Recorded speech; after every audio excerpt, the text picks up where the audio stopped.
ಗರ್ತಿಕೆರೆಯಲ್ಲಿ ಮರದ ಹೆರೆಗೆ ಬೈಕ್ ಡಿಕ್ಕಿ, ಬೈಕ್ ಚಾಲಕ ಅವಿನಾಶ್ಗೆ ಗಂಭೀರ ಗಾಯ.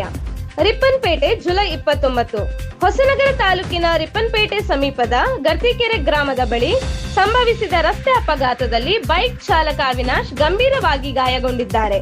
ಲಭ್ಯ ಮಾಹಿತಿಯ ಪ್ರಕಾರ ಅವಿನಾಶ್ ಅವರು ಬೈಕ್ನಲ್ಲಿ ಸಂಚರಿಸುತ್ತಿದ್ದ ವೇಳೆ ರಸ್ತೆ ಮಧ್ಯದಲ್ಲಿ ಮರದ ಹೆರೆಗೆ ಬೈಕ್ ಡಿಕ್ಕಿ ಹೊಡೆದ ಪರಿಣಾಮ ತೀವ್ರ ಗಾಯಗೊಂಡಿದ್ದಾರೆ. ಅಪಘಾತದ ಮಾಹಿತಿ ತಿಳಿಯುತ್ತಿದ್ದಂತೆಯೇ ಸ್ಥಳೀಯ ನಿವಾಸಿ ರಾಕೇಶ್ ಅವರು ತಕ್ಷಣ ಸ್ಥಳಕ್ಕೆ ಧಾವಿಸಿ ಗಾಯಾಳುವನ್ನು ರಿಪ್ಪನ್ಪೇಟೆ ಪ್ರಾಥಮಿಕ ಆರೋಗ್ಯ ಕೇಂದ್ರಕ್ಕೆ ದಾಖಲಿಸಿ ಪ್ರಥಮ ಚಿಕಿತ್ಸೆ ದೊರಕುವಂತೆ ವ್ಯವಸ್ಥೆ ಮಾಡಿದರು. ನಂತರ ವೈದ್ಯರ ಸಲಹೆಯಂತೆ ಹೆಚ್ಚಿನ ಚಿಕಿತ್ಸೆಗಾಗಿ ಶಿವಮೊಗ್ಗದ ಮೆಗಾನ್ ಆಸ್ಪತ್ರೆಗೆ ರವಾನಿಸಲಾಯಿತು.